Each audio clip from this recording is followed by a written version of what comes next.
ఇంత తక్కువ బడ్జెట్ లో ఇంత క్వాలిటీ సినిమా తీయడం అంటే రియల్ గా హ్యాట్స్ ఆఫ్ అని చెప్పొచ్చు ప్రశాంత్ వర్మ గారికి. తన విజన్ కి, తన మేకింగ్ కి, తన రైటింగ్ కి రియల్ గా గూస్ బంప్స్ వస్తాయి సినిమా చూసిన ప్రతి ఒక్కరికి. అప్కమింగ్ ఫిల్మ్ డైరెక్టర్స్ ఎవరైతే ఉన్నారో అండ్ చాలా మంది ఒక విఎఫ్ఎక్స్ ఫిలిం మీద వర్క్ చేయాలి, బట్ ఏదైనా ఒక సినిమాని కొన్ని ప్రూవ్ చేసుకున్న తర్వాతకి హై బడ్జెట్ తో విఎఫ్ఎక్స్ ఫిలిం చేయాలి అని ఎవరైతే మైండ్ సెట్ ఉంటారో ఈ సినిమా వాళ్ళకి ఒక బిగ్గెస్ట్ ఎగ్జాంపుల్ అని చెప్పొచ్చు. ఇచ్చిన బడ్జెట్ లో వాళ్ళు రాసుకున్న స్టోరీకి, దట్టు ఒక సూపర్ హీరో ఫిలిం కి ఇంత క్వాలిటీ విఎఫ్ఎక్స్ షాట్స్ యూజ్ చేసి ఇంత క్వాలిటీగా మనం సినిమా స్టోరీ చెప్పొచ్చు, కన్విన్స్ చేయొచ్చు, బ్లాక్ బస్టర్ హిట్ కొట్టొచ్చు అని చెప్పేసి ప్రశాంత్ వర్మ గారు అప్కమింగ్ జనరేషన్ ఆఫ్ డైరెక్టర్స్ ఎవరైతే ఉన్నారో, ఫిలిం మేకింగ్ చేసే వాళ్ళు ఎవరైతే ఉన్నారో ఈ సినిమాని బిగ్గెస్ట్ ఎగ్జాంపుల్ గా చూపించచ్చు. ప్రతి సీన్ లో మీకు ఆ క్వాలిటీ వర్క్ అవుపడింది. విఎఫ్ఎక్స్ షాట్స్ అనేది అది విఎఫ్ఎక్స్ అని తెలియకుండా ఒక క్వాలిటీ ఆఫ్ మిక్సింగ్ అనేది చేయడం, quality of VFX shots use చేయడం, క్వాలిటీగా సినిమా ప్రొడక్ట్ ని రన్ చేయడం అంటే అది మాటలు కాదు. ఇచ్చిన బడ్జెట్ ఒక రేంజ్ అయితే వాళ్ళు చూపించిన cinema 1000 and hundreds of times ఎక్కువ అని చెప్పొచ్చు. రియల్ గా ప్రశాంత్ వర్మ గారు ఫస్ట్ మెయిన్ థింగ్ సినిమా రాసుకున్న విధానం, సినిమా మన సూపర్ హీరో ఫిలిం ని కన్విన్స్ చేయాలి. కంపల్సరీ హనుమంతుడి పవర్స్ ఒక అబ్బాయికి వస్తే ఆ అబ్బాయి చేసే ఆ పనులు ఏవైతే ఉన్నాయో దాన్నే స్టోరీ అని చెప్పేసి స్టార్టింగ్ నుంచి చెప్పుకుంటూ వస్తున్నారు. బట్ సూపర్ హీరోగా మనకి కన్విన్స్ చేయగలరా అని చెప్పేసి చాలా మందికి ఉంటుంది. బట్ 100కి 200% మనకి ఆ స్టోరీని రాసుకున్న సారాంశం అండ్ ఎవ్రీ క్యారెక్టర్, ప్రతి ఒక్క క్యారెక్టరైజేషన్ అండ్ ఎవ్రీథింగ్ అనేది మనకి కన్విన్స్ గా మనకి స్టోరీని చెప్పడం, ఆ కన్విన్స్డ్ స్టోరీలో విఎఫ్ఎక్స్ షాట్స్ ని ఇంత హై క్వాలిటీగా యూజ్ చేయడం అనేది రియల్ గా సూపర్ అని చెప్పొచ్చు. నాకైతే పిచ్చిగా నచ్చింది. మెయిన్లీ మనకి తేజ సజ్జా గారి యాక్టింగ్, పర్ఫార్మెన్స్ చాలా మెచ్యూర్ గా ఉంటుంది. యాప్ట్ ఫర్ దిస్ మూవీ అనిపిస్తుంది. ఈ మూవీ కోసమే తను హీరో అయ్యాడు అని లిటరల్లీ మీకు అనిపిస్తుంది.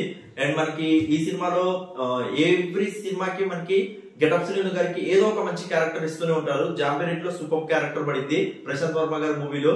అండ్ ఈ సినిమాలో కూడా ఎక్సలెంట్ క్యారెక్టర్. తను గెటప్స్ వేయడంతోనే గెటప్ శ్రీను అనే పేరు ఏ విధంగా వచ్చిందో తను ఈ సినిమాలో వేసిన ఎంటైర్ క్యారెక్టర్ వర్త్ అనిపిస్తుంది మీకైతే రియల్ గా. అండ్ వెన్నెల కిషోర్ గారి క్యారెక్టర్ అన్ఎక్స్పెక్టెడ్ క్యారెక్టర్, రియల్ గా సూపర్ గా కన్విన్స్ చేశారు. అండ్ విలన్ గా మనకి చూపించిన తనను కూడా రియల్ సూపర్ గా చూపించారు విలన్ ని కూడా. అండ్ మధ్యలో వచ్చే చాలా మంది క్యారెక్టర్స్ కూడా చాలా కన్విన్స్ గా ఉంటాయి. వరలక్ష్మి గారికి అండ్ తేజ గారికి, హీరో గారికి అండ్ వాళ్ళ సిస్టర్ క్యారెక్టర్ అన్నమాట, వాళ్ళ మధ్య ఉన్న మనకి ఎంటైర్ ఎమోషనల్ స్టోరీ గాని, హీరోయిన్ స్టోరీని కానీ ప్రతి ఒక్కటి మనకి స్టోరీలో చాలా అంటే చాలా సూపర్ గా మనకి నరేట్ చేసిన విధానం కానీ, కన్విన్స్ చేసిన విధానం కానీ, స్టోరీ మేకింగ్ కానీ ఎవ్రీథింగ్ నాకు చాలా బాగా నచ్చింది. డైరెక్టర్ గా ప్రశాంత్ వర్మ గారు ఇప్పటి వరకు తీసిన సినిమాలు జాంబిరెడ్డి గాని, కల్కి గాని అండ్ ఇప్పుడు ఈ సినిమా గాని రియల్ గా one of the best work till date అని అయితే నాకు అనిపించింది. అంత బాగా నచ్చింది నాకైతే.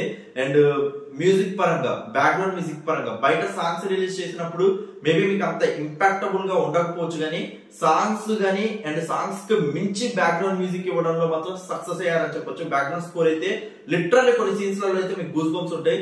చాలా సర్ప్రైజింగ్ ఎలిమెంట్స్ పెట్టారు సినిమాలో. చాలా అంటే చాలా సర్ప్రైజింగ్స్ ఉంటాయి. ఒక 4 to 5 గూస్ బంప్ సీన్స్ ఉంటాయి.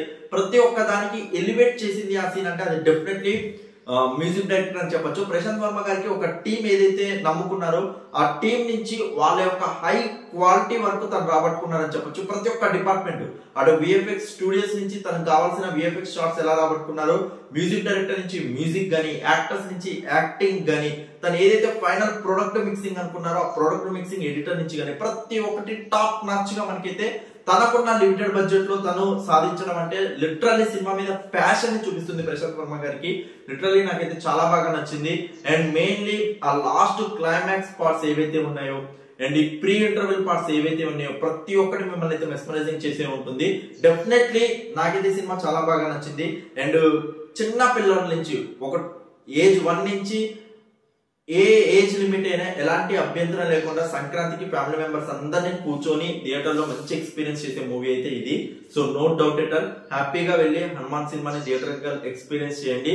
అండ్ లాస్ట్ లో అందరికి ఆల్మోస్ట్ రివ్యూ అయి ఉంటుంది. జై హనుమాన్ అని చెప్పేసి 2025 హనుమాన్ సినిమా పార్ట్ 2 అనమాట.